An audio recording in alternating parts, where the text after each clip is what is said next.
మరొకసారి ప్రభు పేరట మీ అందరికి కూడా వందనాలు తెలియజేస్తున్నాం. వివాహము అనే మొదటి భాగంలో మనము వివాహం అంటే ఏంటో చూసాం. రెండవది వివాహము స్త్రీ పురుషులకు మాత్రమే దేవుడు ఏర్పాటు చేసాడని చూసాం. వివాహము మూడవదిగా వివాహం ఎవరు నిర్ణయించాలంటే తల్లిదండ్రులే నిర్ణయించాలని చూసాము. నాలుగో విషయంలో మనం ఒక పాయింట్ దగ్గర ఆగిపోయాం. వివాహము ఎవరు పుచ్చుకోవాలి, ఎవరు ఇచ్చి పుచ్చుకోవాలి అనే దాని గురించి ఆలోచన చేస్తున్నాం. ఎవరు వియ్యం పొందాలి అంటే తల్లిదండ్రులు. ఇచ్చిపుచ్చుకునే ఈ కార్యక్రమం తల్లిదండ్రులు చేయాలి. ఎవరితో వియ్యం పొందాలనే దాన్ని ఆలోచన చేస్తున్నాం. ఎవరుతో మనం వియ్యం పొందాలనే దాంట్లో అన్ని జనులతో వియ్యం పొందకూడదు, దేవుని ఎరగని ప్రజలతో వియ్యం పొందకూడదు. దేవుని ఎరగని ప్రజలు అన్ని జనులు అనగానే చాలామందికి మతశాఖల వారు దేవుని ఎరిగిన జనులుగా ఫీల్ అవుతుంటారు. వాస్తవానికి మతశాఖలు కూడా అన్ని జనులే. వాళ్ళు దేవుని ఎరిగినటువంటి ప్రజలేమీ కాదు. దేవుని ఎరిగిన వాళ్ళైతే క్రీస్తు సంఘ సభ్యులు అవుతారు. క్రీస్తు సంఘంలో లేరంటేనే వారు మతశాఖలు అని అర్థం. మతశాఖలకి క్రీస్తు సంఘానికి వ్యత్యాసం చాలామంది క్రీస్తు సంఘంలో ఉన్న వారికి కూడా తెలియపోవటం విచారకరం. మతశాఖలు అంటేనే అన్ని జనులు అనే విషయాన్ని గ్రహించాలని తెలియజేస్తున్నాను. కొరింథీయులకు రాసిన 2వ పత్రిక 6వ అధ్యాయం 14 నుంచి 18 వచనాలు చదివితే, అవిశ్వాసులతో జత కట్టకూడదు అన్నాడు, అవిశ్వాసులతో విజ్జోడుగా ఉండకూడదు అన్నాడు. ఒకసారి ఆ వచ్చిన మనం చదువుదాం. 6వ అధ్యాయము 14 నుంచి 18 వచ్చిన వరకు ఉన్న భాగాన్ని చదువుతున్నాను. కొరింథీయులకు రాసిన 2వ పత్రిక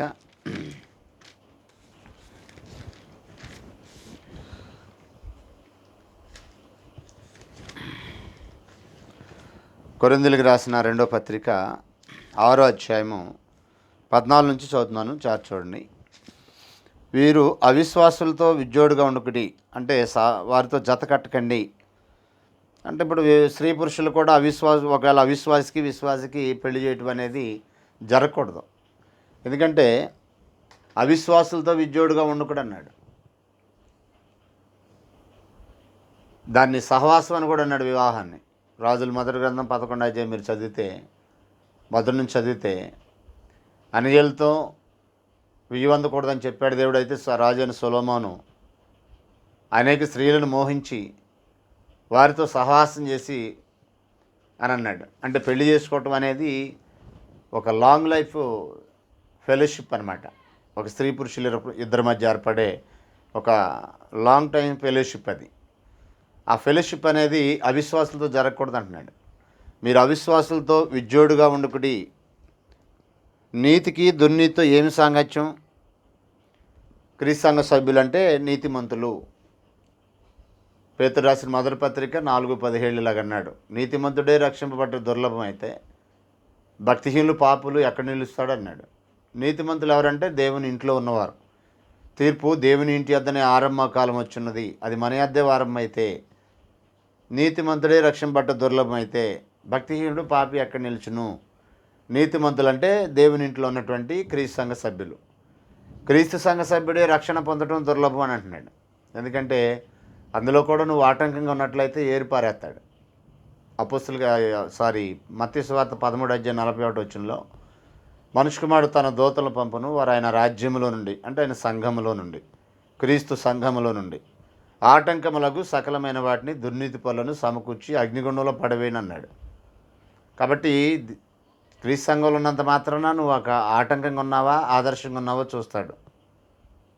నీతిగా బతుకుతున్నావా దుర్నీతిలో ఉన్నావో చూస్తాడు. దుర్నీతి పొరలను ఏరేస్తాడు, ఆటంక పొరలను ఏరేస్తాడు. వాళ్ళు క్రీస్తు సంఘంలో ఉన్నంత మాత్రాన పరలోకమే వెళ్ళిపోరు. దుర్నీతి పొరలు, ఆటంక పొరలు. సంఘానికి నువ్వు ఆటంకంగా ఉన్నావా ఆదర్శంగా ఉన్నావా అనేది చూస్తాడు. నీతిగా ఉన్నావా దుర్నీతిగా జీవిస్తున్నావా అనేది చూస్తాడు. నీతికి దుర్నీతికి వ్యత్యాసం ఈజీగా చెప్పొచ్చు.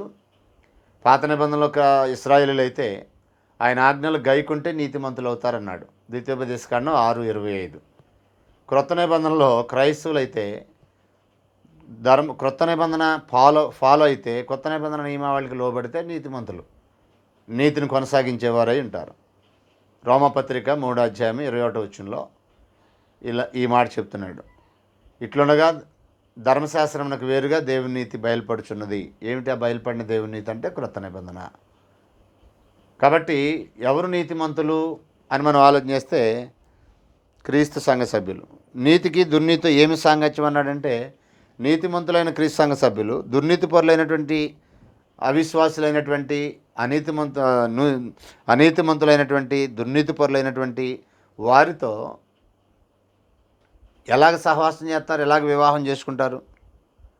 15 అన్నాడు, క్రీస్తునకు బెలియాలతో ఏమి సంబంధం అన్నాడు. క్రీస్తునకు బెలియాలతో ఏమి సంబంధం అన్నాడు.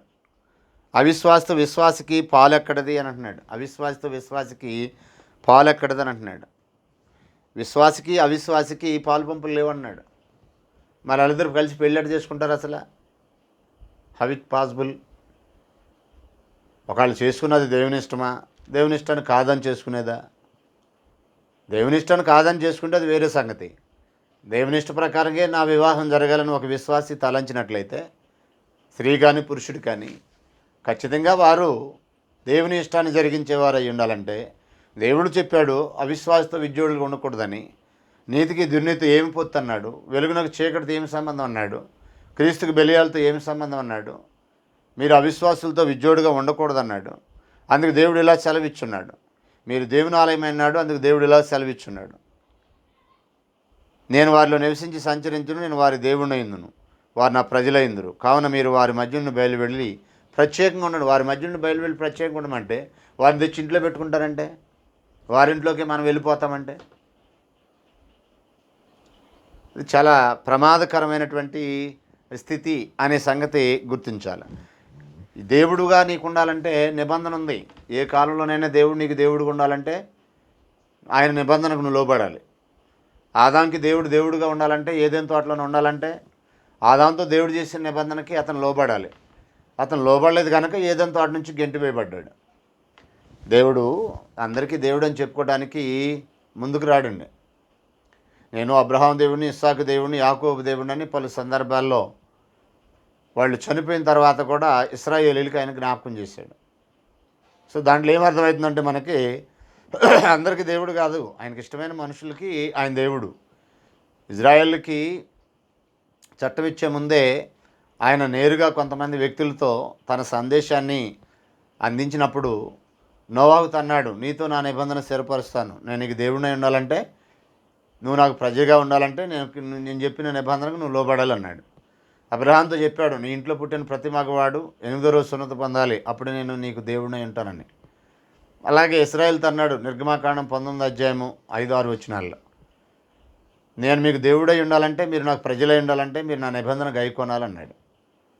అలాగే క్రైస్తవులు కూడా దేవుడుగా ఉండాలంటే ఇర్మియా గ్రంథం 31:31-34 హెబ్రీ పత్రిక 8:7-13 మీరు చదివితే ఎవరికి దేవుడు అంటే ఆయన నేడు క్రొత్త నిబంధనకి విధేయత చూపిన వారికే దేవుడు. నేడు ఇశ్రాయేలీలు ధర్మశాస్త్రాన్ని ఫాలో అవుతానంటే వాళ్ళకి దేవుడు కాదు ఆయన. నిబంధన బట్టి దేవుడై ఉంటాడు. నిబంధన లేని వారికి దేవుడు లేడు.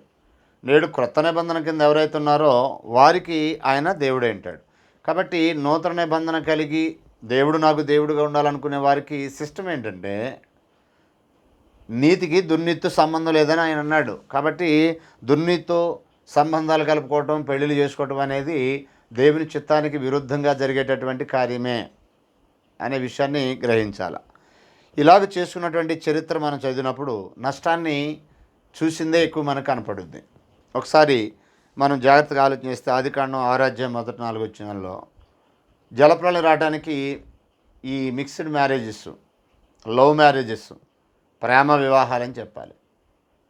ఆనాడు సమాజం చెడిపోవడానికి ప్రధానమైన కారణం ఏంటంటే వారి మనసుకు వచ్చిన స్త్రీలను వివాహం చేసుకున్నారు, ఫలితంగా జలప్రళయం వచ్చిందని చెప్పాడు. తదుపరి ద్వితీయోపదేశకాండం 7:4 అంటాడు, ఎందుకు చేసుకోవద్దన్నానంటే నీ కుమారులు వారికి కుమార్తెలను పుచ్చుకోమాక, నీ కుమారునికి వారి కుమారులకి నీ కుమార్తెను ఇవ్వద్దని ఎందుకన్నాడంటే నన్ను అనుసరింపకుండా ఇతర దేవతలు అనుసరించేటట్టుగా వారు మీ పిల్లల్ని చెడగొడతారు, పాడు చేస్తారు అని చెప్పాడు. ద్వితీయోపదేశకాండం 7:4 దేవుడు చెప్పాడంటే ఖచ్చితంగా ఆయనకంటే మనం తెలివైన వాళ్ళం కాదు కదా. ఆయన అనంత జ్ఞాని, మనమేం అల్పజ్ఞానులు. ఆయన మనకంటే తెలివైనవాడు. కాబట్టి మనకంటే ఎంత తెలివైనవాడు అంటే భవిష్యత్తు కూడా తెలుసుకున్నటువంటి తెలివైనవాడు. భవిష్యత్తులో ఏం జరుగుద్దో తెలుసు ఆయనకి. కాబట్టి భవిష్యత్తు ఎరిగిన దేవుడే ఒక నిర్దిష్టమైనటువంటి ప్రణాళిక చట్టాన్ని రూపొందించి మీరు అన్ని జనులతో బియ్యం అందొద్దని చెప్పాడు. కారణం ఏంటంటే మీరు చెడిపోతారు, మీ పిల్లల్ని చెడగొడతారు వాళ్ళు అని చెప్పాడు. ద్వితీయ రాజుల మొదటి గ్రంథం 11వ అధ్యాయం మొదటి నుంచి చదివితే సొలొమోను అన్య స్త్రీలు వివాహం చేసుకొని చెడిపోయాడు. దానికంటే ముందు న్యాయాధిపతుల గ్రంథం 13 నుంచి 16 అధ్యాయాలు చదివితే సంసోను డెలీలను ప్రేమించి చెడిపోయాడు, డెలీలను మోహించి చెడిపోయాడు. అలాగే రాజుల మొదటి గ్రంథం 21వ అధ్యాయం 25వ వచనంలో భార్య మాట విని చెడిపోయిన వాళ్ళలో ద ఫస్ట్ ప్లేస్లో ఉన్నటువంటి వ్యక్తి ఆహాబు. ఆహాబు కంటే భార్య మాటని చనిపోయిన వాళ్ళు ఇంకొకరు లేడన్నాడు. అతని వంటివాడు, ఆహాబు వంటివాడు, తన భార్య మాట విని దేవునికి విరోధంగా పాపం చేసి చెడిపోయిన ఆహాబు వంటివాడు ఇంకొకరు లేడు ఇశ్రాయేల్ చరిత్రలు అన్నాడు. యెజెబెలు ఆహాబుని చెడగొట్టింది, దేవుని ప్రవక్తలను చంపించేసింది, ఒక దుర్మార్గపు చర్యను చేపట్టింది, అమాయకుడైనటువంటి నాబోతుని చంపించేసింది, తన ఇంటి మీదకి దేవుని ఉగ్రత తెప్పించుకుంది. ఇలాంటి ఒక భయంకరమైన స్త్రీని వివాహం చేసుకున్న ఆహాబు భార్య మాట విని చెడిపోయాడు. ఇలాగ మనం చూస్తే చరిత్రలో మిక్కిలి బలవంతుడైన సంసోను చెడిపోయాడు, మిక్కిలి జ్ఞానవంతుడైనటువంటి సొలొమోను చెడిపోయాడు, రాజు అయినటువంటి యూదారాజు అయినటువంటి ఆహాబు కూడా చెడిపోయాడు. కాబట్టి చెడిపోయిన చరిత్ర పురుషులు ఎక్కువగా మనకి కనపడింది. అయితే చరిత్రలో ఇజ్రాయేలీ స్త్రీలు కాకుండా అన్ని స్త్రీలని వివాహం చేసుకున్నప్పుడు కొంతమంది మంచి స్త్రీలు కూడా ఉన్నారు, దాన్ని మనం కాదంటలేదు. ఉదాహరణకి మనం చూసినట్లయితే రాహాబు అనే వేశ్య ఇజ్రాయెల్లోనికి ప్రవేశించింది వివాహం ద్వారా. మంచి వ్యక్తిత్వం కలిగినటువంటి స్త్రీ ఆమె. ఆమె వృత్తిని బట్టి వేసి అయినప్పటికీ, ఆమె ఎరుక పట్టణాస్త్రాలు అయినప్పటికీ, దేవుని గొప్ప కార్యాలు కళ్ళతో చూడపోయినప్పటికీ చెవులతో వెంది. ఎవరో చెప్పారు ఆమెకి, ఇశ్రాయేలు దేవుడు వారిని ఐగుప్తుని విడుదల చేశాడు, అద్భుతంగా కాపాడుకుంటూ వస్తున్నాడు, ఎదురైన రాజులందరిని ఓడిస్తున్నాడు, ఎర్ర సముద్రాన్ని 2 పాయలు చేశాడు, మన్నానుతో వాళ్ళని పోషిస్తున్నాడు. ఇలాంటి గొప్ప కార్యాలు విన్నప్పుడు ఆమె గుండెలు కరిగిపోయినాయి అన్నాడు. ఆయనే దేవుడు ఆకాశమందు భూమి మీద, ఆయన తప్ప ఇంకో దేవుడు లేడు. మిమ్మల్ని ఈ దేశానికి రప్పించినప్పుడు ఈ దేశం మీ స్వాధీనం చేస్తాడు. ఇప్పుడు ఎరుకోపట్నం మీ స్వాధీనం కాబోతుంది, మీ ముందు ఏ జనము నిలబడదు, నన్ను జ్ఞాపకం చేసుకోండి, నా ఇంటి వారిని రక్షించండి అని వచ్చినటువంటి వేగులు వారితో ఆమె చర్చించినట్టుగా యెహోషువ గ్రంథం 2-3 అధ్యాయాలు మనం చదివితే అర్థమవుద్ది. సో ఆమె చరిత్రలో యేసుప్రభు యొక్క వంశావళిలో లిఖించబడింది. విశ్వాసానికి బెస్ట్ ఎగ్జాంపుల్స్లో ఆవిడ కూడా ఒకటిగా యాకోబు పత్రిక 2వ అధ్యాయంలో వర్ణించడం జరిగింది. మత్తయి సువార్త 1వ అధ్యాయంలో రాహాబు అనే వేశ్య యేసుక్రీస్తు యొక్క వంశావళిలోకి వచ్చింది. అలాగే యాకోబు పత్రిక 2వ అధ్యాయంలో విశ్వాసం క్రియలతో కూడిందై ఉండాలని చెప్పినప్పుడు క్రియలతో కూడిన విశ్వాసం కనపరిచినటువంటి వ్యక్తుల గురించి మాట్లాడాడు అక్కడ. అందులో రాహాబు ఉంది, అందులో అబ్రహాం ఉన్నాడు, అందులో రాహాబు కూడా ఉంది. తర్వాత ఇజ్రాయెల్ చరిత్రలో న్యాయాధిపతులు ఏలుతున్న దినాల్లోనే, న్యాయాధిపతుల కాలంలో రూతు అనే ఒక గ్రంథం ఉంది. ఆ గ్రంథంలో అద్భుతమైనటువంటి క్యారెక్టర్స్ కనపడతాయి. నయోమి, రూతు, బోయాజ్ అనే 3 క్యారెక్టర్లు. ఈ ముగ్గురిని గూర్చి రాసినటువంటి ఆ 4 అధ్యాయాల్లో చాలా ప్రాముఖ్యమైనటువంటి విషయాలు నేర్చుకోవచ్చు. ధర్మశాస్త్రాన్ని నిక్కచ్చిగా పాటిస్తే ఎంతటి గుణవంతులు తయారవుతారో, ఎంతటి అద్భుతమైన సమాజం రూపొందుద్దో నేర్చుకోవడానికి ఈ రూతు గ్రంథం బాగా సహాయపడింది. అందులో అద్భుతమైనటువంటి క్యారెక్టరు బోయాజుది, రూతుది, నయోమిది కూడా. ఈ రూతు మోయాబు దేశానికి చెందినటువంటి ఒక అన్య స్త్రీ అయినప్పటికీ వివాహం ద్వారా ఇజ్రాయేల్ స్త్రీగా మారింది. భర్త చనిపోతాడు, మామ చనిపోతాడు, మరిది చనిపోతాడు. అయినా సరే ఆవిడి వృద్ధాప్యంలో ఉన్నటువంటి అత్తని కనిపెట్టి ఆవిడతోనే ఉంటుంది.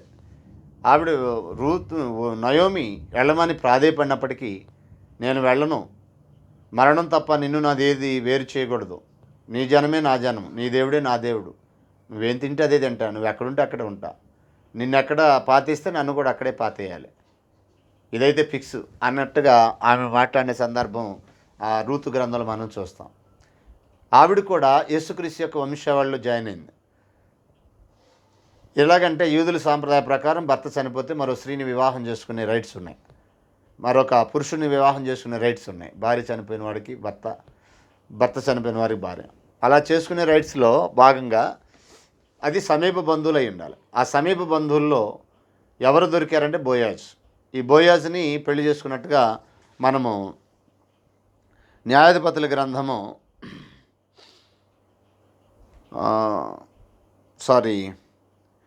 రూతు గ్రంథంలో బోయాజుని వివాహం ఆడినట్టుగా మనం చదువుతాం. 4వ అధ్యాయము రూతు గ్రంథము 4వ అధ్యాయంలో బోయాజు రూతుని వివాహం ఆడిన సందర్భాన్ని మనం చూద్దాం. అయితే ఇక్కడ మనం నేర్చుకోవాల్సిన విషయం ఏంటంటే అన్ని జనులు కూడా కొంతమంది స్త్రీలు ఈ వివాహం ద్వారా ఇశ్రాయేలులో ప్రవేశించినప్పుడు భక్తిగా జీవించారు. బయలక్కుగా రూతులాగా, లేదంటే మరొక స్త్రీ రాహాబ్ అనే వేసిలాగా ఎవరైనా మంచి వ్యక్తిత్వం కలిగి మార్పు చెందిన వాళ్ళు ఉంటే పర్లేదు. ఒకవేళ యెజబెల్ లాంటి వాళ్ళు వస్తే సమస్య. సరే, అయితే మనకి వాస్తవాలు తెలియదు. వచ్చే వ్యక్తి రూతా లేకపోతే యెజబెలా, వచ్చే వ్యక్తి రాహాబా లేకపోతే యెజబెల్ లాంటి వ్యక్తులు వస్తారా, సొలొమోను చెడగొట్టినటువంటి సొలొమోను భార్య లాంటి వాళ్ళు వస్తారా, లేదంటే సంసోన్ని చెడగొట్టినటువంటి డెలీలా లాంటి వ్యక్తులు వస్తారా? ఎవరో మనకు తెలియదు కదా, మన భవిష్యత్తు తెలియదు కదా. కాబట్టి భవిష్యత్తు తెలియపోయినటువంటి మనము భవిష్యత్ జ్ఞానాన్ని దేవునిపై ఆధారపడి, ఆయన వాక్యంపై ఆధారపడి, ఆయన వాక్యంలో ఆయన ఎవరిని చేసుకోమన్నాడో వారిని చేసుకోవడం అనేది ఉత్తమమైనది.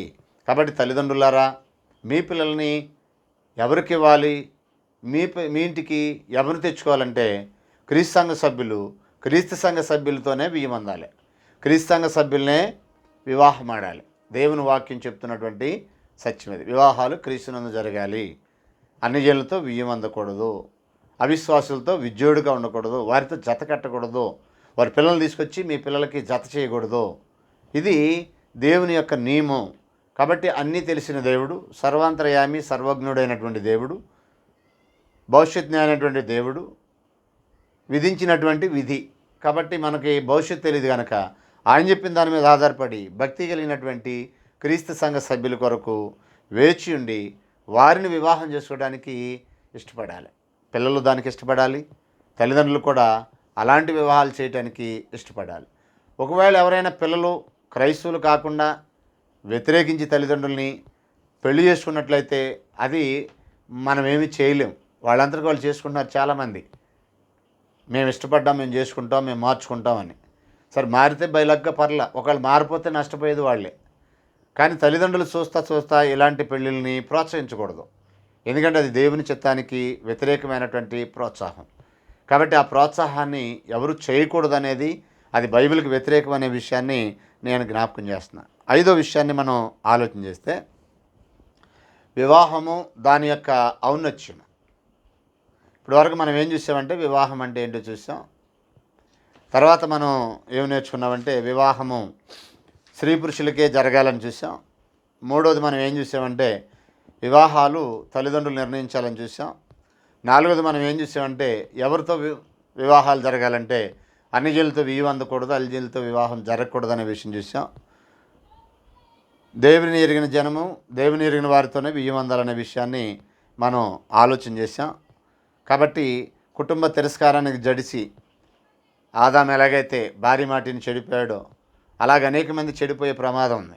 ఆదాము అన్నాడు, భార్య మాట విని ఈ దేవుడి మాటను పక్కన పెట్టేశాడు. ఆదికాండం 3:17 మనం చదివితే, నీవు నీ భార్య మాట విని తినకూడదని నేను నీకు ఆజ్ఞాపించిన వృక్షఫలం తింటివి అన్నాడు.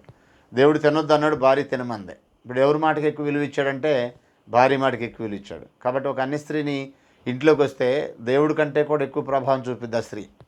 దేవుని మాట కంటే కూడా తన మాట ఎక్కువగా ప్రభావం చూపేటట్టుగా చేస్తుంది. ఎందుకంటే స్త్రీ పురుషుల మధ్య ఉండేటటువంటి ఆ కనెక్షన్ అలాంటిది, ఆ ఎఫెక్షన్ అలాంటిది. కాబట్టి ప్రియ సోదరుడా, క్రీస్తు సంఘ సభ్యుల్ని కాకుండా మరొకరిని, ప్రియా సోదరి, క్రీస్తు సంఘ సభ్యులు కాని వారిని వివాహానికి మీరు ఇష్టపడితే చాలా నష్టపోయే ప్రమాదం ఉంది. బయలగ్గ వారు మారితే పర్వాలేదు, కానీ వాళ్ళు మారిపోతే ఒక జీవితమే నాశనం అయిపోద్ది. చూస్తా పాతాళానికి మనమే దారులు వేసుకున్న వాళ్ళం అవుతాం. కాబట్టి ఆ విషయాన్ని గ్రహించాలని కోరుతున్నాను. ఎందుకు ఇలా చేశాడు ఆదామనంటే 31వ అధ్యాయం యోబు గ్రంథం 33వ వచనంలో చెప్పాడు, కుటుంబ తిరస్కారానికి జడిసి అని అన్నాడు. కాబట్టి ఎవరో తిరస్కరిస్తారని, ఎవరో దూరమైపోతారని దేవుని చిత్తానికి విరుద్ధంగా కార్యక్రమాలు చేయకూడదు. దేవుని చిత్తం ఏదైతే ఉందో దాని ప్రకారమే చేయాలి. పిల్లలు దూరం అయిపోతారేమని తల్లిదండ్రులు, లేదా తల్లిదండ్రులు ఎగ్నిస్ట్ అవుతారు, బంధువులు ఎగ్నిస్ట్ అవుతారు అనేటువంటి పిల్లలు, ఇలాగా కాకుండా ఈ విషయంలో దేవుడు ఏం చెప్పాడో దాన్నే చేసినట్లయితే తప్పక మనం దేవుని సహాయాన్ని పొందుకుంటామనే విషయాన్ని మీకు జ్ఞాపకం చేస్తున్నాను. 5వ విషయం ఏంటంటే వివాహం యొక్క ఔన్నత్యము. వివాహము దాని యొక్క ఔన్నత్యాన్ని మనం కొద్దిసేపు ఆలోచన చేద్దాం. వివాహం ఎంత ఉన్నతమైందంటే పరలోకంలో శరీరం లేని ఆత్మలు ఉన్నాయి, వాటికి వివాహ వేడుక లేదు. పునరుద్ధానమును గురించి యేసు బోధించినప్పుడు మత నాయకులు కొంతమంది ఆయన ప్రశ్నించారు. పునరుద్ధానం ఉందని మీరు చెప్తున్నారు కదా, యూదుల సాంప్రదాయ ప్రకారం ఒక స్త్రీ 7గురిని వివాహపడింది, ఒకరు చనిపోయిన తర్వాత ఒకరిని, పునరుద్ధానం మందు ఈ స్త్రీతో పాటు ఆ 7గురు కూడా లేస్తారు కదా, వీళ్ళు ఎవరికి భార్య అవుద్ది? 7గురికి భార్య అవుద్దా అని అడుగుతారు. అప్పుడు యేసుప్రభు అన్నాడు, దేవుని లేఖనములను కానీ దేవుని శక్తిని కానీ ఎరుగకు మీరు పొరపడుచున్నారు. అక్కడ పెళ్ళిళ్ళు చేసుకోవటాలు, పెళ్ళిళ్ళు గీటాలు ఉండవు అన్నాడు. ఎందుకంటే అక్కడ రక్తమాంసాలు లేని, దేహాలు లేని ఆత్మలు నివసించే లోకం అది. ఆత్మలకి వివాహ వేడుక లేదు పరలోకంలో. అలాగే భూమి మీద కేవలం శరీరాలు మాత్రమే ఉండి ఆత్మలు లేనటువంటి జీవులు ఉన్నాయి. జీవకోటి ఉంది, పక్షులు, జంతువులు వగైరా. వాటికి వివాహ వేడుకలు లేవు. జంతువులకి పెళ్ళిళ్ళు లేవు, పక్షులకి పెళ్ళిళ్ళు లేవు. వాటికి వివాహ వేడుక ప్రవేశపెట్టలేదు. కారణం ఏంటంటే వాటికి ఆత్మలు లేవు, శరీరాలు మాత్రమే ఉన్నాయి. పరలోకంలో శరీరాలు లేవు, ఆత్మలు మాత్రమే ఉన్నాయి. కాబట్టి పరలోకంలో వివాహ వేడుక లేదు. భూమి మీద శరీరం లేని ఆత్మలు లేని శరీరాలు ఉన్నాయి, వాటికి వివాహ వేడుక లేదు. భూమి మీద శరీరాత్మల కలయిక అయిన నరులకు మాత్రమే వివాహ వేడుకను ప్రవేశపెట్టాడు. మనం ఆదికాండం 2వ అధ్యాయం చదివితే 1-2 అధ్యాయాల్లో జంతువులు, పక్షులు ఇవన్నీ అన్నింటినీ చేశాడు దేవుడు. వాటిలో ఏది వివాహానికి సిద్ధం చేసినట్టు లేదు, దేనికి వివాహం చేసినట్టు రికార్డ్స్ లేవు. కానీ ఫస్ట్ టైము దేవుడు మనుషులకి మాత్రమే వివాహం ప్రవేశపెట్టాడు. వివాహం అనే దాన్ని మానవ జాతికే ఉద్దేశించాడు. ఆదాం చేసిన తర్వాత ఆదాం ఒంటరిగుంట మంచిది కాదని తలంచి అతనికి వివాహం చేయాలని నిశ్చయించి అతనికి ఒక సాటి అయిన సహాయాన్ని చేసి వారిద్దరిని భార్యాభర్తలుగా ప్రకటించాడు. అంతేగాని తాను చేసిన జంతువుల్లో వేటికి వివాహాన్ని ఆయన ప్రవేశపెట్టలేదు. కాబట్టి దేహము ఆత్మ కలయిక అయిన నరులకు మాత్రమే వివాహ వేడుకను ప్రవేశపెట్టాడు దేవుడు. దానికి ఉన్నటువంటి గొప్పతనం అది. దాన్ని ఎవరు కూడా సులకనగా చూడకూడదు, మిక్కిలి ఘనమైనదిగా ఎంచాలి. హెబ్రీ 13:4 అదే అంటాడు, వివాహం అన్ని విషయాల్లో ఘనమైనదిగా ఉండాలని దేవుడు కోరుతున్నాడు. దేవుడే అలా కోరుతున్నాడంటే మనుషులు దాన్ని ఎలా చూడాలంటే ఘనమైనదిగా చూడాలి, సులకనగా చూడకూడదు, తేలిగ్గా మాట్లాడకూడదు. వివాహానికి వచ్చి తేలిగ్గా ఎవరు కూడా తృణీకరించి మాట్లాడటం అనేది చేయకూడదు అనే విషయాన్ని గ్రహించి. ఎందుకంటే అది ఉన్నతమైనది, పరలోకంలో లేనిది, భూమి మీద ఏ జంతువుకి ఏ పక్షులకి లేనిది, కేవలం నరజాతికి మాత్రమే దేవుడు ఏర్పాటు చేసింది అనేది గ్రహించాలి. 6వ విషయాన్ని మనం ఆలోచన చేస్తే దీంట్లో 6వ విషయం ఏంటంటే వివాహం యొక్క పవిత్రత. వివాహం యొక్క పవిత్రత. హెబ్రీ 13:4లో అన్ని విషయాలకు ఘనమైనదిగా ఉండాలని చెప్పి వివాహమును గురించి పానుపు నిష్కల్మషమైనదిగా ఉండవాలని అన్నాడు. పానుపు అంటే వివాహం తర్వాత జరిగే కార్యక్రమం ఏంటంటే పానుపు. ఆ పానుపు మీద భర్త ఉంటే అది నిష్కల్మషమైంది, ఆ పారు మీద భార్య ఉంటే అది నిష్కల్మషమైంది, పవిత్రమైంది. అంటే ఆ బాంధవ్యాన్ని దేవుడు దీవించాడు, అది పవిత్రమైందని ఉద్దేశించాడు. భార్యాభర్తల యొక్క కలయిక పవిత్రమైనది ఆదామముల్ని జత చేయటానికి దేవుని ఉద్దేశం అది ఒక పవిత్రమైనటువంటి ఏర్పాటు. పౌలు కొరింథీయులకు రాసిన మొదటి పత్రిక 7వ అధ్యాయంలో మొదటి 2 వచనాలు అంటాడు, వివాహాన్ని గురించి మాట్లాడుతూ, జారత్వం జరుగుతుంది కనుక ప్రతి పురుషుడికి సొంత భార్య ఉండాలి, ప్రతి స్త్రీకి సొంత భర్త ఉండాలన్నాడు. అంటే జారత్వం అనేది జరగకుండా ఉండటానికి వివాహ మందు జత చేసేది జారత్వం కాదు. వివాహేతర సంబంధాన్ని జారత్వం అన్నాడు. రోమపత్రిక 7వ అధ్యాయం మొదటి 3 వచనాల్లో భర్త బ్రతికుండగే ఆమె అతనికి భద్రురాలు కానీ భర్త చనిపోతే ఆమె విడుదల పొందుద్ది, వేరొక పురుషుని చేరిన వ్యభిచారిణి కాకపోవును అన్నాడు. అంటే దాని అర్థం ఏంటంటే భర్త బ్రతికుండంగా చేసేది వ్యభిచారం కాదు, భర్తతో చేసేది వ్యభిచారం కాదు. భర్త బ్రతికుండంగా పరాయి పురుషుని చేరితే వ్యభిచారం. అంటే వివాహమందు ఏర్పడినటువంటి ఆ బాంధవ్యం పవిత్రమైంది అని చెప్తున్నాడు. భర్తతో చేసేది పవిత్రమైంది అని చెప్తున్నాడు. మత్తయి సువార్త 19వ అధ్యాయము 7-9 వచనాల్లో 7-9 వచనాల్లో ఏమంటాడంటే, భార్యతో కాకుండా భర్తతో కాకుండా పరాయి స్త్రీతో చేసేదాన్ని వ్యభిచారం అన్నాడు. భార్య బతికుండగా మరో స్త్రీని పెళ్లి చేసుకునేవాడు వ్యభిచారం చేస్తున్నాడు అన్నాడు. భర్త బతికుండగా మరో పురుషుని చేరిన స్త్రీ వ్యభిచారం చేసిన స్త్రీ అన్నాడు. అంటే భార్యాభర్తలు చేసేది వ్యభిచారం కాదనే కదా దాని అర్థం. భార్యాభర్తల యొక్క కలయిక వ్యభిచారం కాదు, జారత్వం కాదు, అది పవిత్రమైనది అనే భావన తెలియజేశాడు. కొరింథీ రాసిన మొదటి పత్రిక 7వ అధ్యాయం 39వ వచనంలో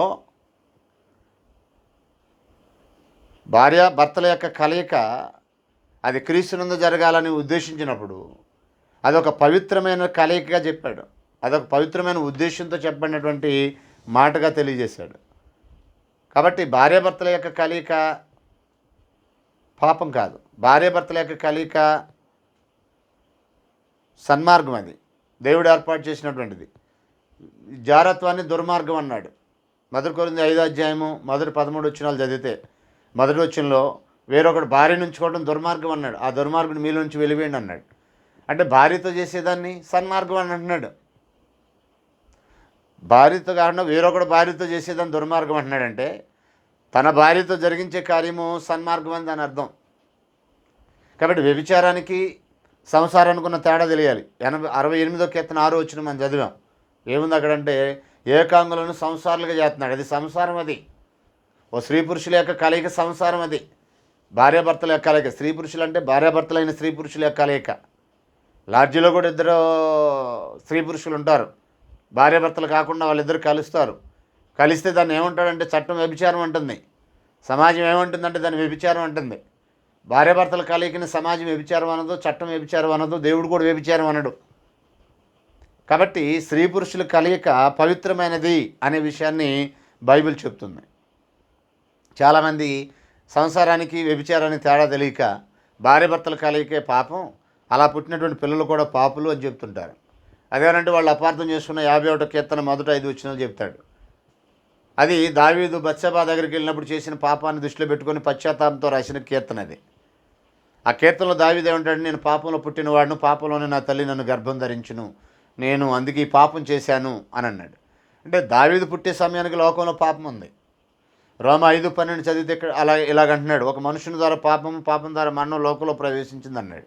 దావీదు పుట్టే సమయానికి అప్పటికే దాదాపు 2500 సంవత్సరాలు ఇందు లోకంలో పాపం ప్రవేశించి ఆదాము ద్వారా.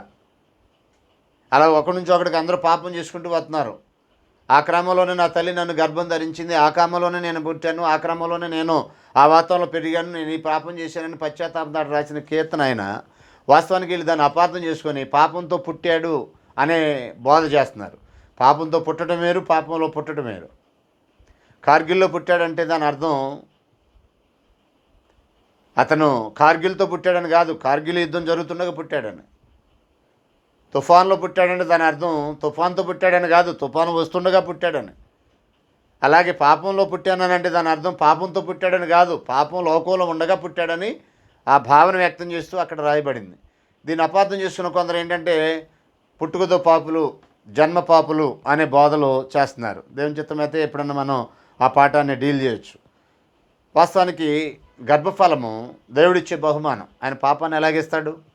ఆదికాండం 4వ అధ్యాయంలో మొదటి వచనంలో ఆదాము తన భార్యన అవును కూడినప్పుడు ఆమె గర్భవతి అయి కయ్యను కని యెహోవా దయ వల్ల నేను ఒక బిడ్డను సంపాదించుకున్నాను. ఇది దేవుని దయ అంటున్నాడు. తల్లి గర్భం నుంచి వచ్చిన మొదటి బిడ్డ కయ్యను దేవుని యొక్క దయ ద్వారా వచ్చాడు. 127 కీర్తనలో ఇలాగన్నాడు, కుమారులు యెహోవా ఇచ్చు స్వాస్థ్యం గర్భఫలం ఆయన ఇచ్చే బహుమానం అని. 103 కీర్తన 3వ వచనంలో అంటాడు, యెహోవాయే దేవుడని తెలుసుకుని ఆయనే మనల్ని పుట్టించును. అపొస్తలుల కార్యం 17:26 అంటాడు, ఆయనే ఒక్క నుండి ప్రతి జాతి మనుషులను సృష్టించిన అన్నాడు. మత్తయి సువార్త 18:1 ఇలాగన్నాడు, చిన్న బిడ్డలు నా యొద్ద రాటకు ఆటంకపరచకండి, ఇలాంటి వారిదే దేవుని రాజ్యం అన్నాడు. ఇలాంటి వచనాలు ఎన్నో మనకేం చెప్తున్నాయంటే పిల్లలు పాపులు కాదు, పుట్టుకతో ఎవరు పాపులు కాదు. దేవుడు నిర్మించితే, దేవుడు గర్భఫలాన్ని ఇస్తే, దేవుడు బహుమానాన్ని ఇస్తే, దేవుడు అనుగ్రహించిన బహుమానం అన్నాడు.